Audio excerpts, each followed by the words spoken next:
Olá, crianças, tudo bem? Aqui é o professor Rodrigo, professor de música. E hoje eu tô aqui para ensinar vocês e cantar com vocês a música Pula Fogueira, que é uma música bem típica dessa época do ano, de festas juninas e festas julinas, que acontecem nos meses de junho e nos meses de julho, tá? No Brasil inteiro faz essa festa.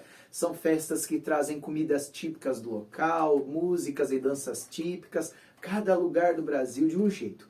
Aqui em São Paulo a gente tem essa música que é muito tradicional, que ela é assim, ó. Pula fogueira, ia, ia. Pula fogueira, io, io. Cuidado para não se queimar.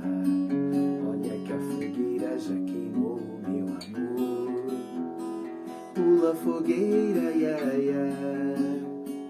Pula fogueira, io, io.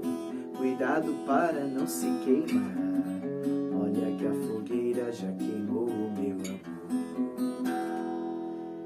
Agora eu vou tocar o violão e vou assobiar a melodia e você canta junto. Se você não conseguir cantar, você tenta assobiar, tá bom? Vamos lá?